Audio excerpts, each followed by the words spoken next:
What's next? This is a question we're all having to ask and answer more frequently. I'm Jenny Blake, your host of the Pivot Podcast and author of Pivot, The Only Move That Matters Is Your Next One.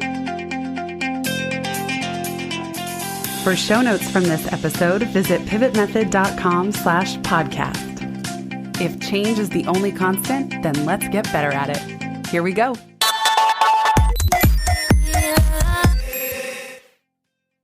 Hello, friends. Welcome back to the Pivot Podcast. I am super excited to have Elizabeth Grace Saunders here today to talk about a book that's been on my radar for months now. And I was just waiting for the perfect divine timing, if you will, to have her on the show. We are here talking about Elizabeth's latest book, Divine Time Management. Elizabeth, welcome to the show. My pleasure. I'm so excited to be here. Something I find really interesting about you, we've been friends in the blogosphere and bookosphere, even though we haven't yet met in person, for many years. And your first two books were on the 3 secrets to effective time investment and how to invest your time like money. And I know that this book, Divine Time Management, was a big leap for you. It was the first book where you're putting your faith forward into your book, into your business. The subtitle is The Joy of Trusting God's Loving Plans for You. And I have to be straightforward myself in saying that when your book first came out, I didn't know how to best incorporate it into the podcast. And I was wondering, well, what is the place of faith and God and people's different beliefs in the podcast? And how do we make it comfortable for everyone listening? These were the thoughts going through my head. And then in recent months, I've just been drawn more and more this way. And you and I have had private discussions in email about the vulnerability required in kind of putting this forward. So I would love to hear what this journey was like for you of writing this book and how, well, nerve-wracking it was for you to be vulnerable in this way in your work publicly. Yeah, no, and I love your transparency. And honestly, I felt the same way too. And I'm a person of very strong faith. So when I was thinking about taking this leap into sharing, I'm a Christian and sharing about my faith, I was like, oh no, what are people going to think of me? So I guess as a little bit of my story, I have been a business owner for over 12 years. And specifically in the area of time management coaching for 9 years. So I started doing that in the beginning of 2009. And that came out of my passion for helping people achieve work-life balance and more peace and confidence with their time.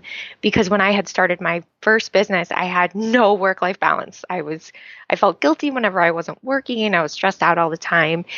I kind of figured out how to get to a place of peace with that and then start helping others. So that was amazing. And we met during that time. And like you said, I've published 2 books. So in many ways, from I would say a quote unquote practical business sense, I really shouldn't have written Divine Time Management, which is my most recent book. If you're really an expert in all these business things and people want to hire you to do that, and it's relatively easy because you've established your expertise, why would you take a left turn and all of a sudden talk about something really private when I have worked with so many people and very deeply respect people of all different faith backgrounds or those who choose not to engage in spiritual things. And the reason I did that, it was a couple reasons. So one was, this was about 2 years ago.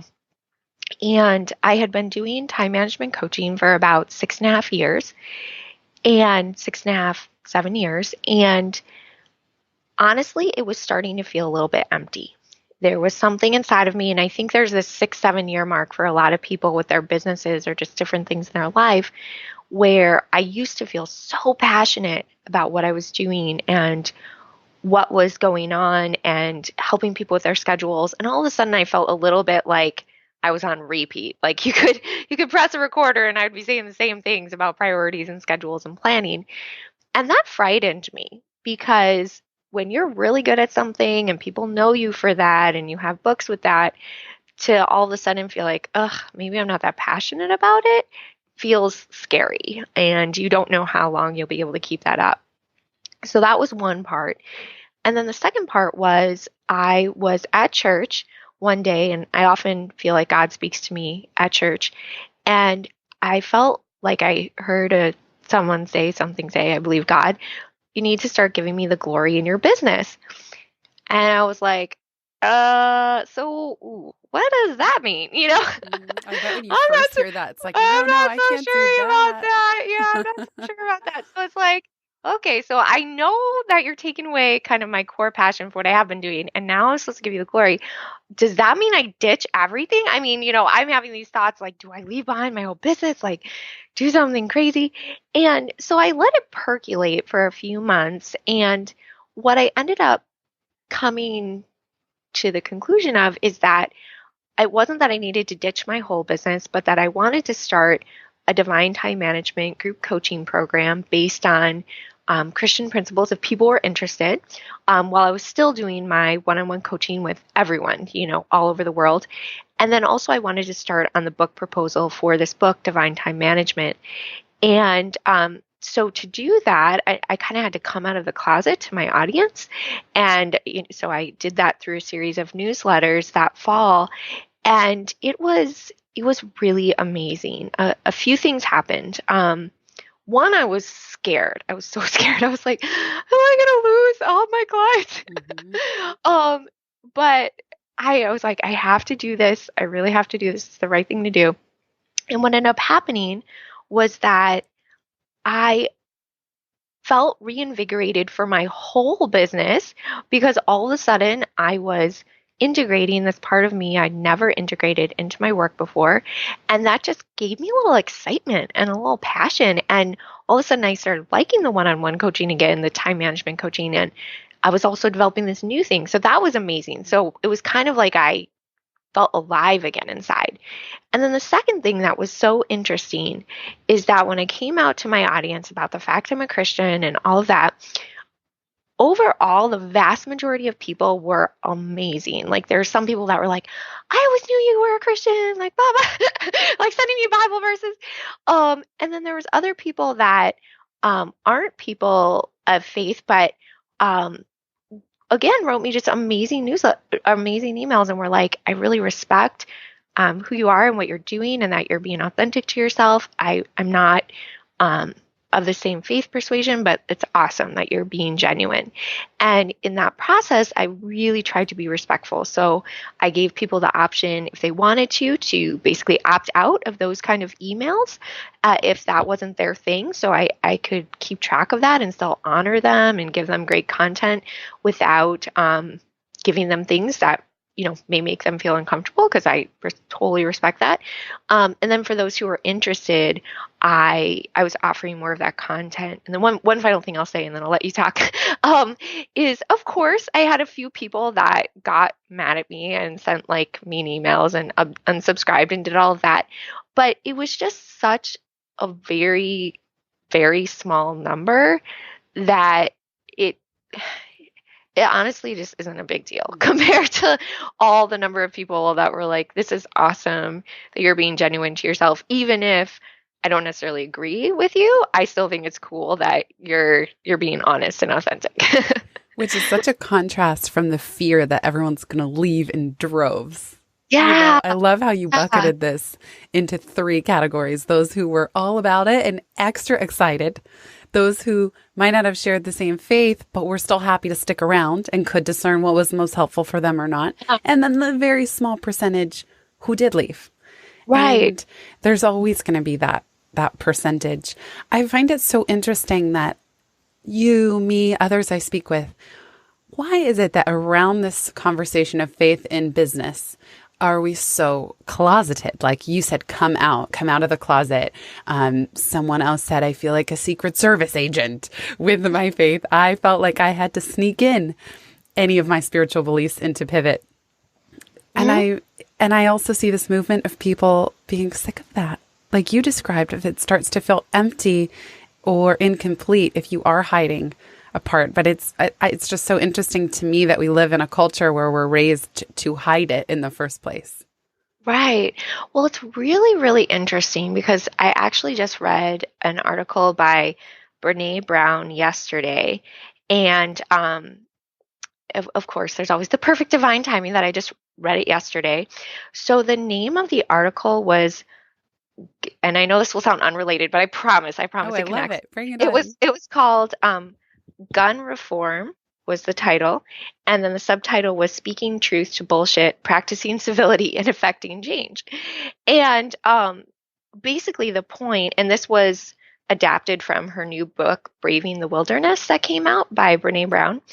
And basically her point in this article about gun reform, and by the way, I don't have strong beliefs about guns, so that's not the point, but the point is this, is that she was making note in this article that so often people create false dichotomies. So they are like, okay, you're either totally against all guns or you're like a crazy gun person who supports people doing horrible things, and like you're an NRA person, and they create this like false dichotomy. And Brene's point in the article was she happened to grow up in a family where hunting was part of their family culture. But they were very responsible, like very safe with guns. And she supports responsible gun ownership, but she isn't a supporter of the NRA. And in this article, she shared this story of this woman who got very upset at her and was like, you know, you're in or you're out, either no guns or you are like, yeah, into craziness.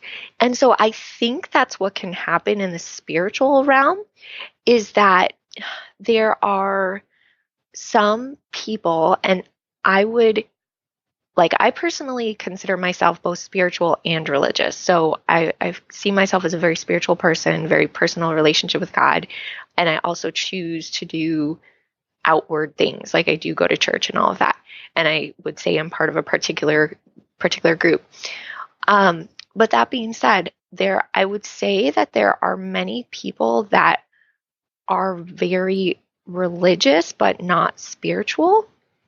And there can be this false dichotomy, like, oh, well, you're a member of this faith, like you're a Christian, so that must mean like you're a horrible, mean-hearted person that accepts no one and like wants to, like, I don't know, do all these crazy things, which isn't true. Like that's not who I am, you know. But I think that people come up with these false dichotomies, and so then we're afraid that they're going to label or like put all these things on us that aren't who we actually are. And I was thinking about it, and just recently, I really think that there's this spectrum of like love versus hate. And I think that there's a whole lot of people of all different spiritual backgrounds that are actually very similar on this love spectrum, like would be more towards the love side. And then there's a whole bunch of people of all different spiritual backgrounds who are much stronger on the hate side. And I think that's actually what's happening more than, oh, you're part of this particular faith group, and so then you have all these qualities. So there may be some, although I am a Christian and I believe strongly in being Christian, I might have more in common with someone of a very different faith than someone else who calls themselves Christian, but it comes at it from very like hate-filled point of view, if that makes any sense. Absolutely. That's a great point. And I think you nailed it, which is the fear of being labeled. That there is a lot of labels that do get attached because we have such a history with religion, and each person has such a history with religion or rejecting religion or whatever it is. But that, yeah, I can see exactly what you mean, this fear of being labeled. I want to read an excerpt from your book, and I want to start with the end because I just got the biggest smile when I was reading this. In the epilogue, you say, I often wondered why God picked me to write this book on letting go of control. The best I can tell, he has a really good sense of humor. I started out feeling pretty good about my credentials. But through the process of writing Divine Time Management, I realized how completely unqualified I was to write it. A type A personality, a planner, a high achiever, a go-getter, and a time management coach, for goodness sake. I thought I had mastered the art of being in control for most of my life and was proud of it. And here I am writing about how to do the opposite of what I've spent most of my years doing and teaching others to do. The best I can tell, it all comes down to one simple word: grace. I just love the humanity and the humility of at the end of your book saying, I'm the least qualified person who should have written it. And that it seemed to go against everything you had been teaching. And your humility in saying, at the end of the day, it all comes down to grace. And I just love this journey that you went on in working on the book of going from a state of control to grace. So I would love if you could speak to that, just the vulnerability of thinking you had it all figured out, knowing this was your profession, and then ending up where you did in this epilogue of the book. Yeah, yeah. Is it weird if you get goosebumps when you hear your own words read? I was like, that just happened to me. So anyway, yeah. So and that's not the first time I apologize in the book. So pretty early in the book, Divine Time Management, I'm like, I'm sorry for telling you to do this and that. I was wrong. So public apology. So yeah, oh my goodness, Jenny, this book was by far the hardest book for me to write. I had written 2 other books, but they were very much positioned as me as the expert. So I'm the expert. I've got my act together. All you type B people in the world, let's be type A like me. Here's how you do it. Here's how you get it done. Steps 1, 2, and 3. And when I wrote the books, it wasn't that my first 2 books weren't vulnerable. I mean, any book you write is your baby and you care about it. And it's hard. But I very much, it almost is like was very affirming to, I don't think I have a very big ego, but whatever I do have, it was affirming to it. It was like, yeah, you know what you're doing. You know what you're talking about. This is great. Divine Time Management was the polar opposite. I literally would be in tears writing the book. We have, for people that aren't familiar with the book process, once you turn in your first draft, which is called a manuscript, the editors will look at it and they'll send it back to you and you'll do a few rounds of edits. So that's where you make changes. And I would get back the edits and maybe I hadn't seen the book for a month or 2. I would read it. I would literally be in tears again because I was so convicted, particularly by, I think what most convicted me was that although I would say that I've been someone of faith my whole life, I grew up in a Christian home and have always felt close to God. I had, with my time management, I had such like self-idolatrous point of view. Like my life is great and I'm in control and I know what I'm doing. And in a way, blocking out God, blocking out the divine because, well, God, please bless my plans. You know, I got the right plans. Just do it. And through this book, I was really challenged to completely change my orientation, to recognize, you know, I am not God and I shouldn't be God. And God does know best. And everything I do should be from a place of love. And I remember specifically, there was one time I emailed you when I was in this book writing process, and you had interviewed another author, and she had talked about the process of transformation. She was also very spiritual. And I literally felt like my insides melted down at like a butterfly in a cocoon or a caterpillar in a cocoon. Like I literally like couldn't feel my insides. It was like I didn't have a solid structure. And then in the process of writing this book, I got melted down and then reborn. And so a year later, after having written it, I can't even describe to you like how much calmer I am, how there's things that used to freak me out. Like I'd be like in tears about them or like anxious or shaking or like whatever, that I can be totally peaceful about. And also like one thing I share in my book, which again may not sound like time management, but I think it's related, is love for your storyline. And I can't wait to ask you about yeah, that. so we'll talk about that more later, but I can tell you that when we talk about it more later, a lot of things haven't necessarily changed externally, but internally, I have this huge peace with who I am and where I'm at in life. And so I was changed by writing this book, and I became a new person in the process in a way that the first 2 books never came close to doing that in my life. How did the idea of divine time management come to you? I'm guessing there's a mix of the spiritual and practical. How did it come to you if it wasn't yet integrated? What gave you the message that, or how did you know this was something that a way you had room to grow, even in working on the book? Yeah. So, And maybe just share a nugget of what divine time management is. oh yeah, that would be probably Yeah. helpful. People like I feel like talking to guys if everyone knows when I invented it. So yeah, there you go. Me too. So yeah, okay. So two parts. So first, why write about it? Well, it was the natural extension of God saying you need to give me the glory in your business. And so me being open about who I was personally, very respectful of other people, still wanted to work with them, but just being honest about my truth. Um, Starting the group coaching program based on the concept. And then this book was, okay, well, how do I explain this to people? And what does this even look like? And I mean, I had no idea. I didn't. Mm-hmm. I had no idea. All I knew is I was going to write a book about a spiritual approach to time management, and I had just no idea. So what I did is I um, put in my mind that I would start working on the proposal at the beginning of, would have been the beginning of 2016. And I set aside every Wednesday, I blocked in my schedule as a coaching call free day because I do a lot of time management coaching calls.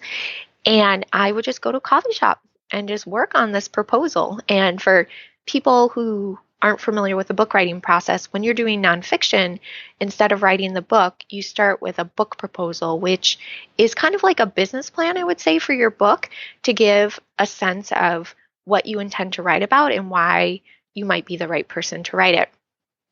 So I just committed myself to the process of every Wednesday working on this proposal and allowing these ideas to form.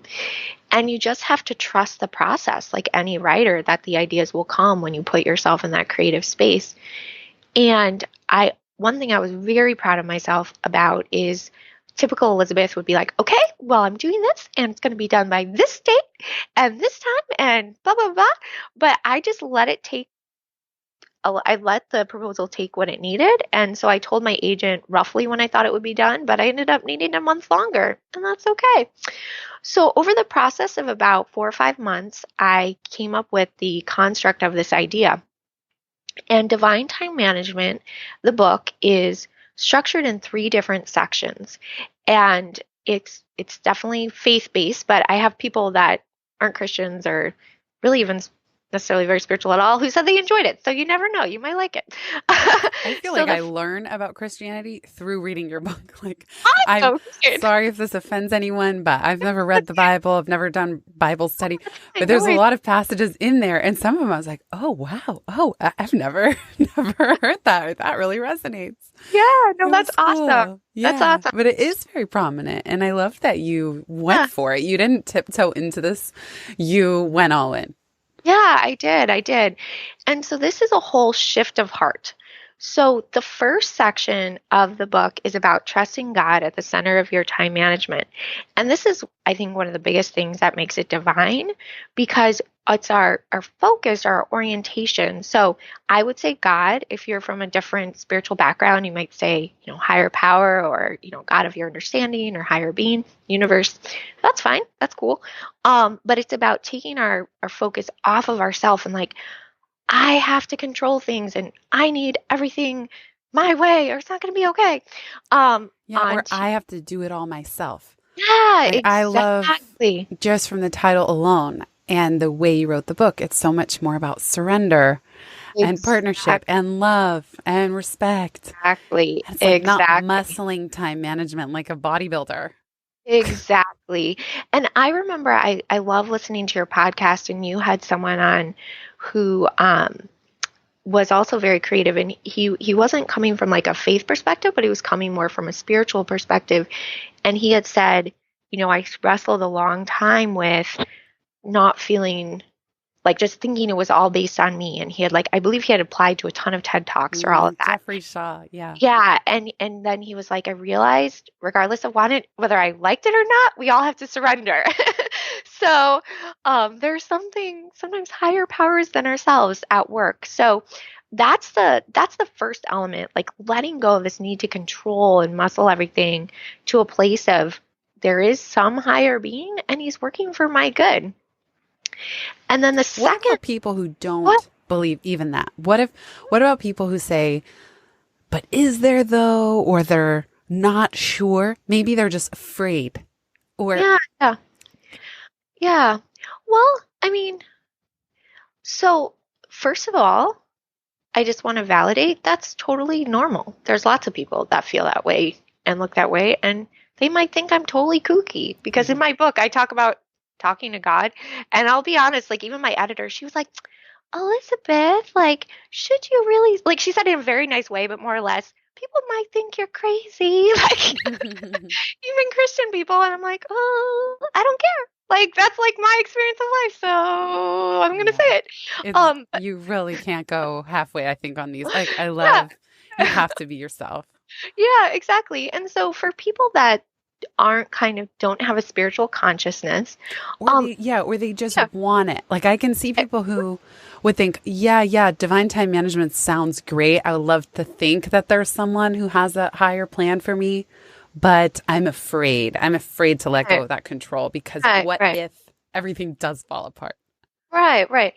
Well, I would say just try and see what happens. Yeah.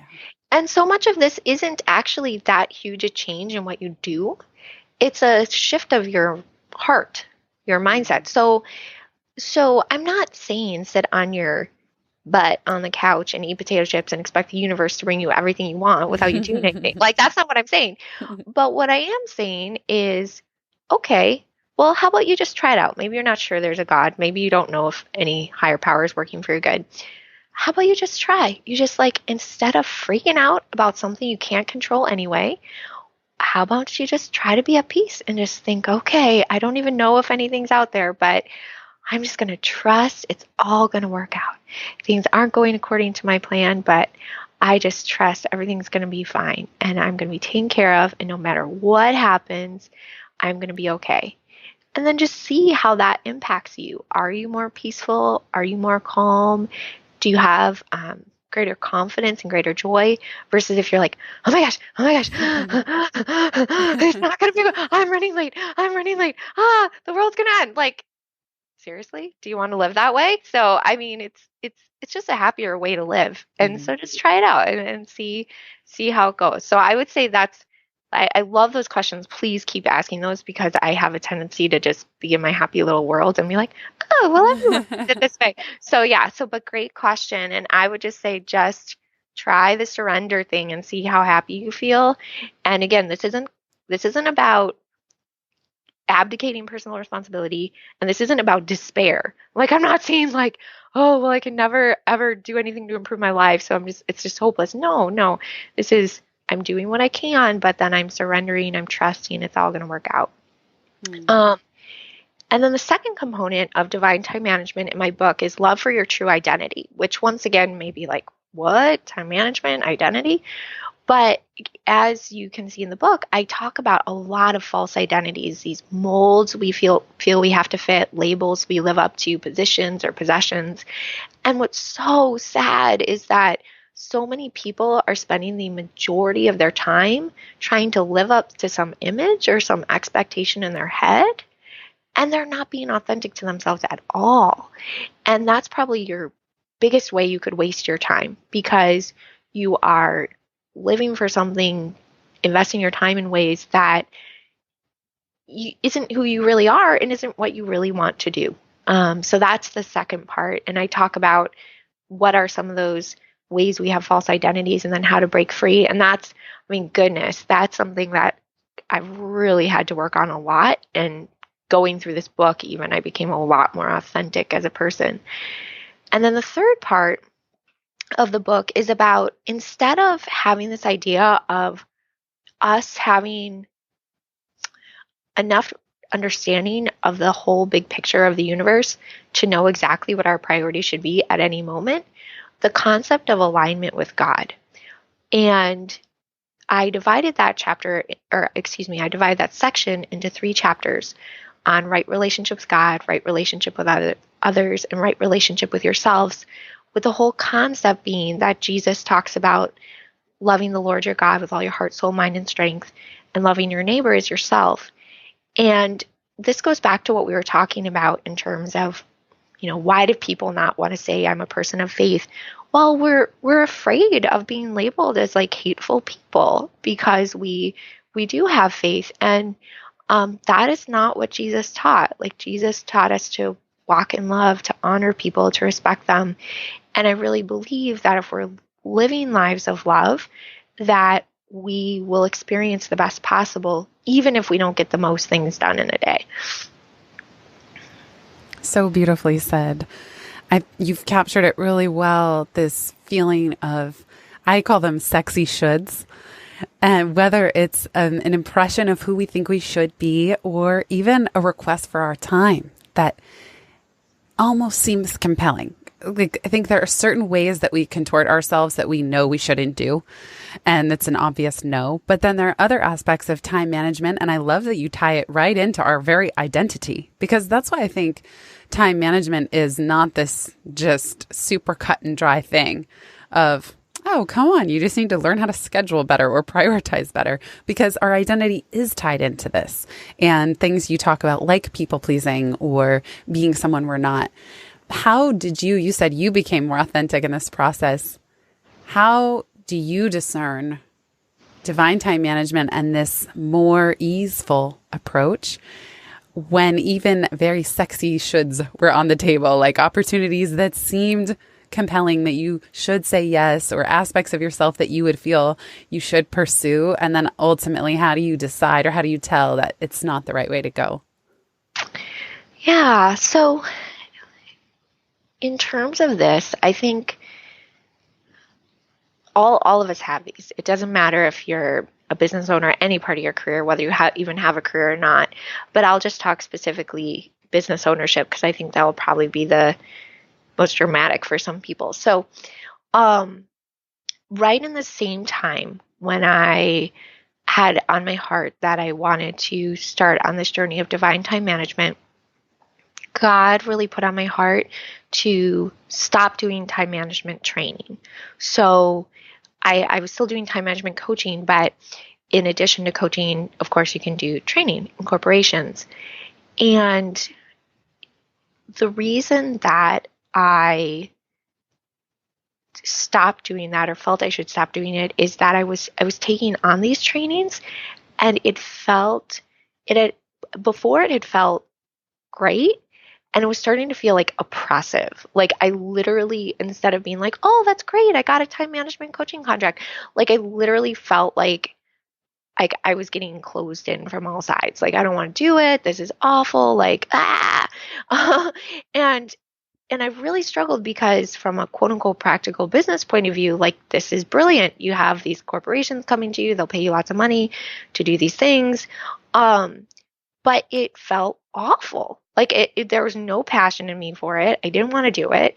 And I would just be in dread. And so I was reading the Bible. I was actually reading the Old Testament, and it was talking about the individuals who were working on the temple, and it talked about how their hearts stirred within them, and they were inspired from within to do the work that they were supposed to do. So it wasn't some oppressive thing. It was like their hearts stirring within them to do this great work of artistry. And I recognized that my heart was not stirring within me to do time management training, for sure. I like the coaching, but the training was like not working for me anymore. So when I recognized that, and I recognized what it was doing to me and how it was draining my energy, it felt oppressive. I even saw it negatively influencing some of my relationships. So like, I have a really close friend, and like, I hurt her, not on purpose, but because I was like stressed out about all this training stuff. I was like, no, enough is enough. And I was actually just about to sign a new time management training contract. Like, the contract had already been written, and I was just going to sign it. I emailed the person. I was like, sorry, can't do it. And then I had 4 other contracts that were on the table, and I was just like, sorry, no, can't do it. I'm not going to. And so as soon as I did that, like, peace opened up, joy opened up. everything I was doing, from my one-on-one coaching to working on this new group to working on my book, it was like coming out from inside of me, like bursting up and out, like, I'm so excited to do this. Instead of like, oh my God, like, Mhm. oh, this is awful. And so that's how I knew I'd done the right thing. Again, from a quote unquote practical business point of view, did I make the right choice? Some people would say no. But from a life point of view, I was thrilled. And ironically, not ironically, I don't know however you want to look at it, my revenues went up a lot that year. And I think it was because I was obedient to not do the things I felt I had to do to make money, and instead do what like my heart and my soul were calling me to do. I love how you describe those inner stirrings. And I was going to ask if you saw a dip in your business, but if you zoom out, you can see that you earned more that year, I ultimately, did. and with I more did. joy, more calm, and more ease. Yeah, exactly. I was not stressed out at all. And I made a lot more money, and I was like working less, and I was like, oh, sweet.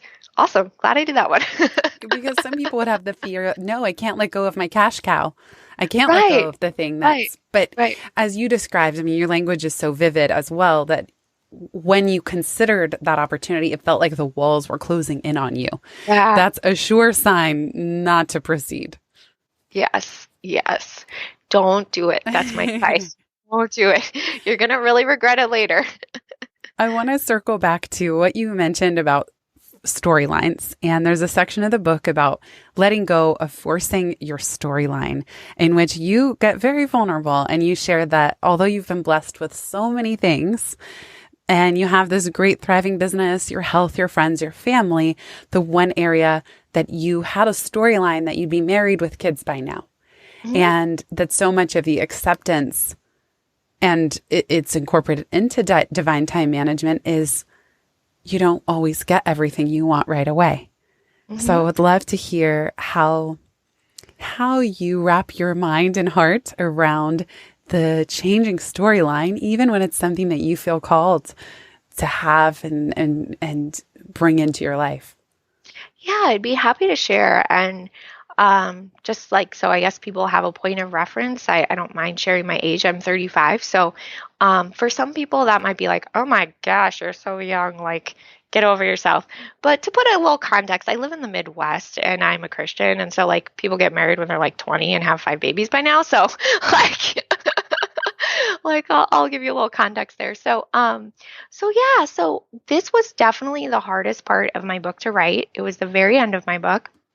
And it's about this idea of loving our storyline. So we can think about time management from a micro point of view. So our day to day choices, or even like a little bigger choices, like do I take this training contract or not? And then we can also think about it from a macro point of view. So, like the big overarching themes of what's happening in our lives. And I know a lot of people have had a lot more struggles than I have, you know. So I know for some people maybe it's just getting into school and finishing college. Maybe you're in your 30s and you haven't finished college yet and you'd really like to get an education and you don't know how that'll happen. Um, Maybe you were someone who, you know, thought you would start a business by now or thought you'd be in a different place in your career or any number of things where we have kind of in our mind, well, this is how life's going to be. And we, as young people, I don't think, or as kids, we don't question that. And then we get older and we're like, oh, wait, like this isn't happening according to my timeline. And for me, yeah, I've had a lot. I mean, I've definitely had my struggles. I've had my ups and downs. I don't want to invalidate that. But in general, like usually within a couple of years, things work out. You know, I can see like, oh, that's why that happened with my business, or that's why this happened.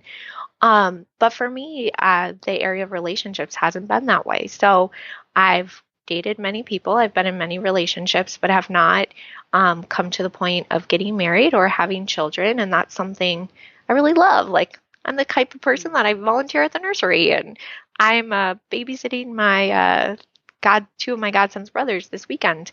Um, and why I share this and why I think it's important is that um, I really think that we can make ourselves miserable when we choose to fight our storyline instead of surrendering to it. And again, this is not saying don't do anything. So Am I on online dating? Yep, I am. Like, am I going on dates? Am I meeting people? Yeah, I am. So I'm not like, again, sitting in my house being like, universe, just work everything out for me. Am I working on myself? Absolutely, I am. But even with all of that, things haven't worked out the way I hoped. And there's two different parts to this.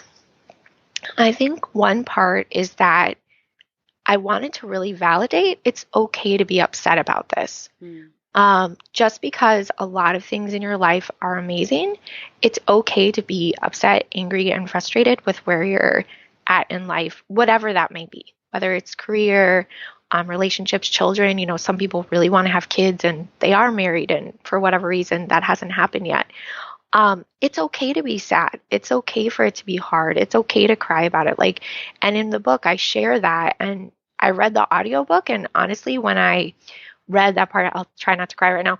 When I read the part of that audiobook, I broke into tears. Like, we had to stop the recording because it was like, I was like, just talking about God's like compassion towards me in that weakness.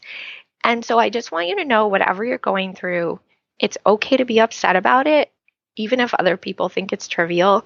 And if you're open to the idea that there is a God, it's good to know that God is very compassionate towards you. So even if he's not giving you what you want right away, it doesn't mean that he delights in your suffering. And sorry, emotions. Okay. It doesn't mean that he doesn't care. And he, like, I know that his heart breaks for me. Like, he's like, I'm so sorry, Elizabeth, it's so hard. And I feel like, sorry, I feel like he's told me that I won't have to wait a second longer than necessary. But for whatever reason, it's not that second yet. And so whether, that's me with relationships, whether it's other people with like wanting a child, wanting a business, financial breakthrough, maybe you have cancer and you're like, seriously, God, like, why? You could cure this in a second. Why am I on chemo? All of that. We all have our struggles. I think it's really, really important to know that God cares so much about you, and he is like crying with you. And I share that in my book, and I experience him in that. Like, that he is so compassionate towards you, and he's with you in your suffering. So that's like one part of it. And then the second part of it, and I know I'm crying now, so you're going to be like, thank you. Thank you for being so open. You're welcome. Bringing your whole open self. Like, it's Yeah. actually such a gift. Yeah, you're welcome. You're welcome. And I know I just like start crying. So when I say I cry almost every day. It just doesn't happen to be on the podcast. Well, awesome. I cry in That's the great. second. Yeah. Well, I start crying. So when I say the second part, some people might be like, you're lying, but I promise I'm not. So the second part is like, even in the midst of this, like, in general, I have such joy. I really, truly do. And I cannot say that that was true for all of my life. There's definitely been seasons of my life where I think I had a more bad attitude. And I was like, God, you stink. Like, why can't I have a boyfriend? Why can't I get married? Why is everyone else getting married? I'm just as pretty as she is. Like, totally. I've been through all those same questions. I've been through the ringer, like troubleshooting. Is it this? Is it this? Should I do this? Yeah. Like, and so like I've definitely been through seasons of my life where I just honestly have had a stinky attitude. And like, I mean, even I've gone so far to be like, well, I'm just gonna make this happen. And like this was crazy. Don't do this. Do not try this at home. But like I went through the season where it was like I was going on like 6 different dates with 6 different guys all week. Like, like I'm gonna find him. It's just a numbers game, And that was stupid. Don't do that. But anyway, what I can say is like, ironically, you would think, okay, wow, she's just like, it's like every day she's getting older. So you would think as I got older, I'd become like more anxious about this part of my life or more upset. Actually, the opposite has been true. Like, especially with going through divine time management, that process for me, I just really have come to a place of peace. And it's not that I don't want to get married or be in a relationship or have children. I do, and I believe God will provide that for me. I very much believe so. But I love my life now. And one of my ways of focusing on my life is, live your best life every day. And so that is one of the ways with my storyline. Like I acknowledge the pain. It's not that there isn't hurt there. I mean, you obviously heard me crying a little bit before, but I love my life and I love the people in my life. And I don't sit around being like, I want babies. I'm like, okay, well, I don't have babies. So how can I be around babies? I babysit other people's kids. I volunteer in the nursery at church. I love my friends. I love my life. And so I think that's kind of the dual purpose of God is compassionate. He loves us. He's with us in our pain. But at the same time, I am not God. And whether or not I like his plan or not, actually, I kind of think it's stinky that's taking so long. He's right. He's right. And he always wins. And so I can fight that or I can surrender to it. And my final thought along with that, though, is I've really seen in my own life in the last year, I've gone through an incredible transformation as a person. I mean, so different. And even as I've been dating in this process, I see like how much more peaceful and calm I am in relationships. And I would say emotionally mature, even though I tend towards the more emotionally mature, I definitely still had some rough edges. And I thank God for the fact that I'm learning all these things prior to being married, because I really see how there's a lot of ways where I could have created tension or arguments or issues in my ultimate relationship with whomever that is, that I just don't think I'm going to do because of how much I've been transformed. And so every day when something like that happens and I see my growth as a person, I'm like, oh, that's so awesome. I get to bring that into my marriage and we don't have to fight about that. And that Right. brings me joy. Oh, yeah. And I just love how you're giving yourself your self-compassion as well and space to hold two things, that you are joyful and you love your life and you still have a vision in this area, and that it's okay. It's okay for those things to coexist. And I think that's true self-compassion is not trying to whitewash your feelings and pretend that they aren't there. And it also reminds me of the Rilke quote. I'm paraphrasing, but it's something to the effect of, you must think that life has not forgotten you. It holds you in its hand and it will not let you fall. And I think you could look toward God the same way, which is that he hasn't forgotten you. You're on the radar, and whatever amount of time it's taking is the perfect divine timing. And just like you, I can relate. I'm 34 now, but I think I'm last of all my high school or college or Google friends to get married. I don't know. I would have to work hard to think of someone. And I stopped caring a couple years ago because, as we talked even at the beginning of this, it was too exhausting to care. And I had always had really anguished relationships, unrequited love. I was constantly vexed by relationships my entire life. And now I'm in a great relationship and I ask myself the question, was it worth the wait? Was it worth the wait and all the tears and all the things? And the answer is yes. So only now I can look back and say, well, I'm glad it didn't happen a moment sooner, or I'm glad that none of those other things worked out, or exactly as you said, who I became in the process of surrendering. And so much we talked about control. I once had a relationship coach point out to me that why I have so much fear in relationships, because ultimately it boils down to control. And it was the one thing I couldn't control in my life, was who I met, when I met a great person, or how that area was going to unfold, which is very different from how we can approach career and business, especially if you're self-employed. Yeah, for sure. And if you don't mind, I just love to read a quote from my book Please. that perfectly relates to what you just said. So I hear you, sister. I think this is like why God makes us wait a little longer, because he's like, girlfriends, you're going to drive your husbands crazy if I don't work on you. So this is from page 193 of Divine Time Management. I love this quote. So it's under the reflection exercise, giving up control. And this is a quote from Danny Silk in a book called Keep Your Love On. It says, whenever you try to get your needs met through control, you end up being controlled and addicted. You lose your freedom. You enter into bondage that prevents the pain you are trying to self-medicate from ever being healed. We were made to have our needs met through relationships with people we don't control. Love, a free choice, is the only thing that will satisfy our hearts. That is why the counterfeits never live up to their promises. That is why all of us must face our fear of rejection, be healed of shame, and risk our hearts in relationships. We must be willing to offer the truth of who we are to those we love and receive the truth of who they are. Only the truth can make us free. And even in the last week, Jenny, like seriously, I've had multiple instances with friends in my life where I've learned a whole new level of authenticity and communication of my feelings. And I recognize that a lot of my control patterns in relationships were because I was afraid or I was hurt and I didn't know how, like that part of me didn't have a voice.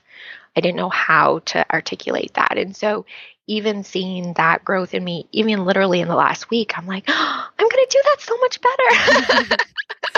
Totally. And I love the quote that you read and included in your book. I circled and highlighted and dog-eared that page as well.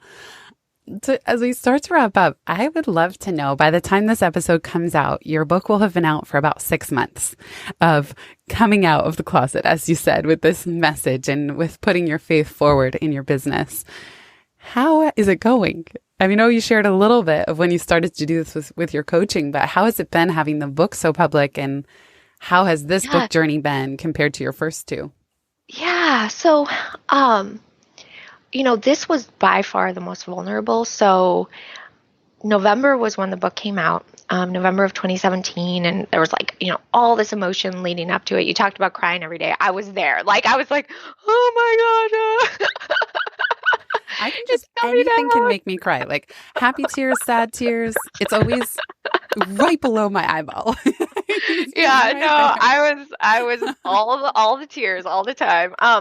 And so December was my recovery month. And then now I would say in terms of how it's going, at the start of 2018, I just really recommitted myself to the process of getting this message out because it's really easy. So you put all this effort into this big special project, you get it out there, and then it's really easy to slide back into your old habit patterns of what's easy and comfortable. Like, oh, I can just talk about normal time management. Like, oh, I can just do that. Like, I don't really need to push myself to keep talking about this stuff that makes me feel more vulnerable, So I really recommitted to being on podcasts, to reaching out to people, to doing more speaking around divine time management. So I've started to do that more, which has been really fun.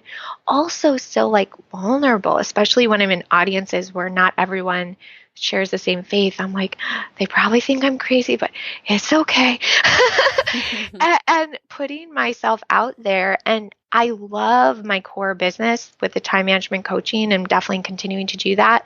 But right now, on a personal level, and then also definitely on a professional level, I'm exploring how do I get this out to a bigger audience. So how do I be committed to the speaking, be committed to these podcasts, be committed to consistent promotion of that instead of kind of been like, okay, I did it. Okay, now I'm going to retreat and not continue to put myself out there. I love it. And it's so true that you have the courage to publish, but then the courage to keep going is something, a fire to continue stoking. As we leave everyone to think about everything we've shared, what is one practical or reflection exercise, because you have so many great ones in the book, that you would encourage everybody to do when they stop listening to this episode? Yeah, so I will give you one, and obviously there's a million in there, but here's the one thing that I would really encourage people to do. It's very simple, so no excuses. I'm a coach. So I would say at the end of each day, ask yourself the question, was I authentic to myself with my time? I'm someone that personally likes to journal, so I always have a journal by my bed, and I would write this down. You can just think about it if you prefer to do that. But at the end of each day, how about for a week? So you have a time bounds there. Ask yourself, was I authentic to myself with my time? And the point behind this is I want you to start noticing your patterns. Did you say yes when you actually wanted to say no? Did you say no when you wanted to say yes? Did you overcommit? Are you trapped in something? I'm not saying quit your job and like run away to the Himalayas, but like, there's simple things like maybe you're in a committee that you really hate being in. Maybe it's time to roll off. So any of those little things, start to just ask yourself, am I being authentic with your time? And then based on the answer you discover, start taking action to make those changes. I love how we can all start with that. What a great question. We can all ask, how did I do today? Was I authentic with myself, with my time? And that's steps before having to say no to things or turn things down or have those tough conversations, but to be real with ourselves. And I find stress is easily to become generalized. Like there's just a cloud of stress over my time. But what I love about this question is that we'll have us all reflect on a daily basis. How'd I do today? What stuck out today as a win or as something that's kind of a thorn in my side, and to learn from that by reflecting in this way. And was I authentic with myself, with my time? So beautiful. Thank you, Elizabeth. Thank you so much. You're so welcome. It's a delight to connect with you today. Likewise. Thank you for listening to the podcast and being a great friend over all these years, and for putting this message forward and having the courage to be yourself. I think beyond the subject matter of the book, you're someone who took bold steps to follow your intuition and to follow God's messages for you, and to take those risks in any way is hopefully gives us all a little bit more courage to be ourselves. Thank you.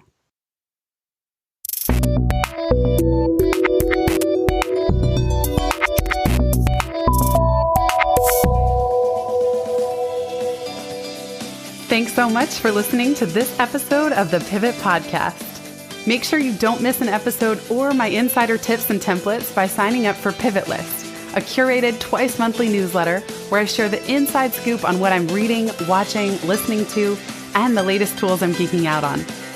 Sign up at pivotmethod.com/pivotlist. Get show notes from this episode at pivotmethod.com/podcast, and connect with me on Twitter at Jenny_Blake. Remember, build first, then your courage will follow.